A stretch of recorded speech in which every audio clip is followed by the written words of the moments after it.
Welcome to the web-based training modules by National AgrAbility Project. My name is Samuel Matthew. This module introduces you to the services available to customers from vocational rehabilitation. This is an independent module.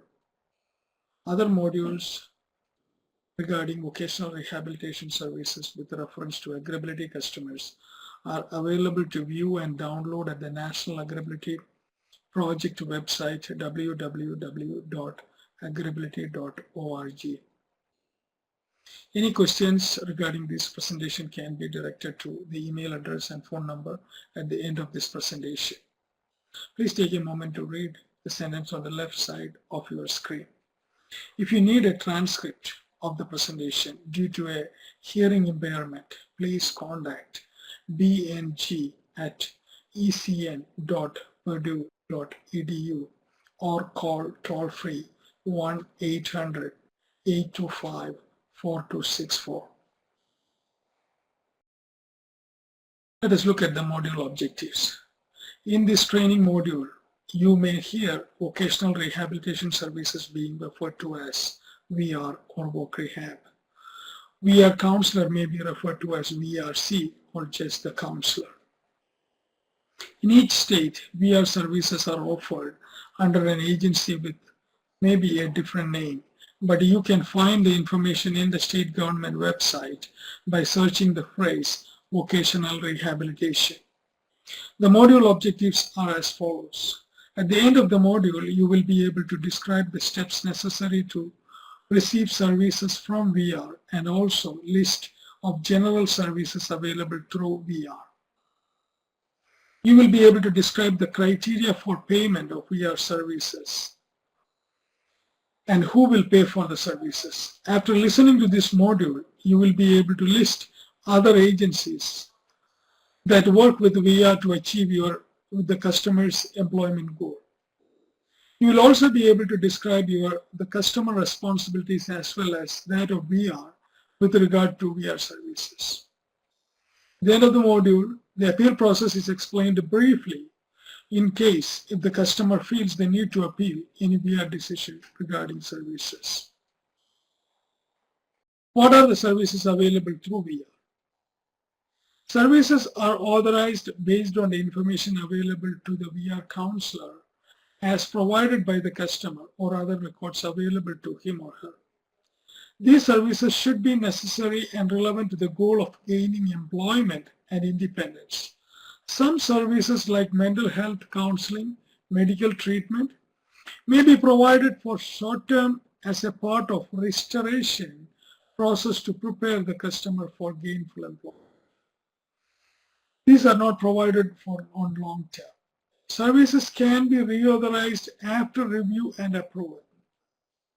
The key to receiving services is that the VR counselor has to have the necessary information to help make the right decision in consultation with the customer or the customer representative, such as the AgrAbility staff. Once the eligibility and severity of disability is determined by VR, the next step is to determine the necessary services and provide them. The steps required are mentioned in this slide. It is important that the customer follow through the steps. VR includes the services based on the information provided to them. The inputs from an interfacing person or professional like AgrAbility staff may be necessary to complete assessments to determine the necessary services. During assessment, the IT professional, the rehabilitation engineer, or the AgrAbility staff asks the customer the necessary questions to determine what services are appropriate. Based on the report, VR counselor includes the services in the IPE or Individualized Plan for Employment and approves the same. IPE or Individual Plan of Employment is an important document prepared by the VRC.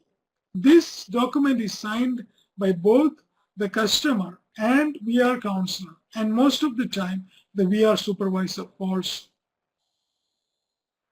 Another training module on the details of the IPE is available at the National AgrAbility Project website to download and view. Hence, the details are not mentioned in this training module. Most of the time, the customer can choose the vendor. The VRC needs to choose the lowest cost option, but often the vendor service is justifiable. VR is flexible to choose the vendor most appropriate. Here again, working with VR counselor in close relationship is of value to the customer. Once the vendor is chosen, VRC will issue the authorization and the vendor will provide the service.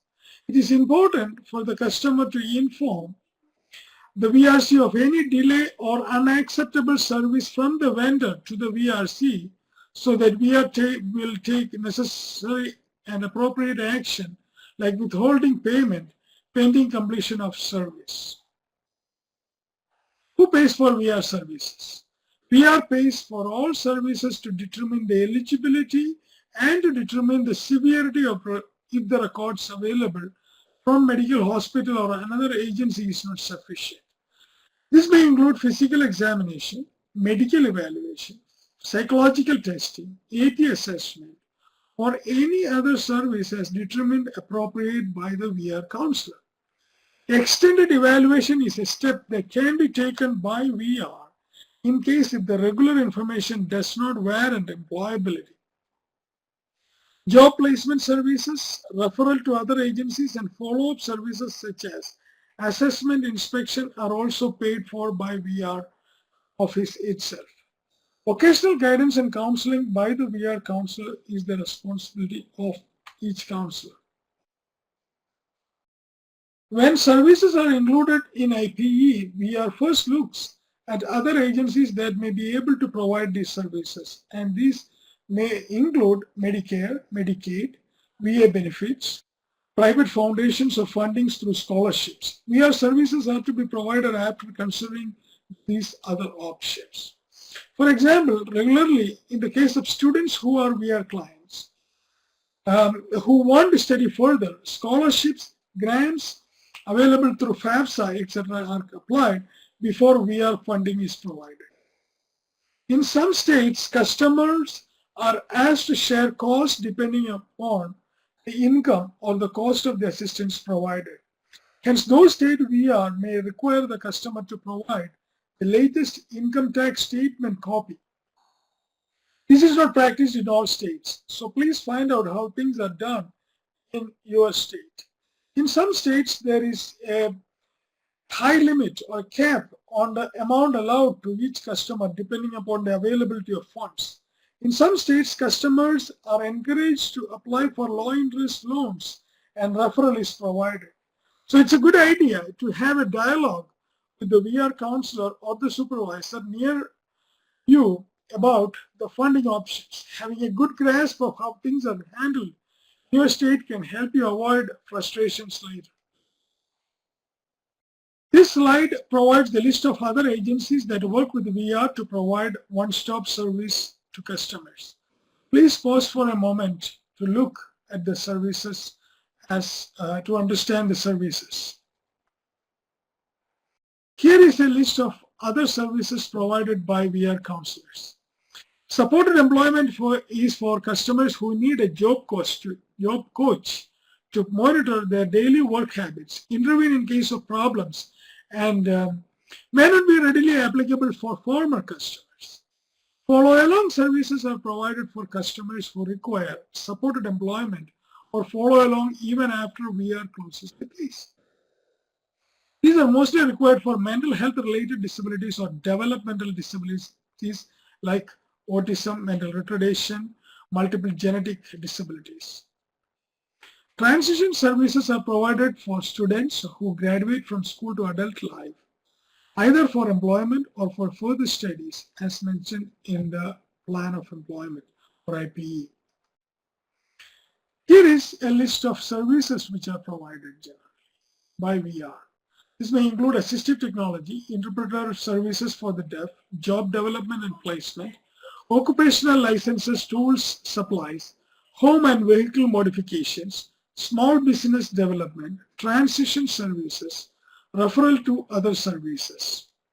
Also assessments, counseling and guidance by the VR counselor, vocational training or college classes, mental and physical restoration services, living maintenance support during job search or job development, like mileage, childcare, rent, and also other services and goods as necessary or to gain employment goal as determined in consultation with VRC is available.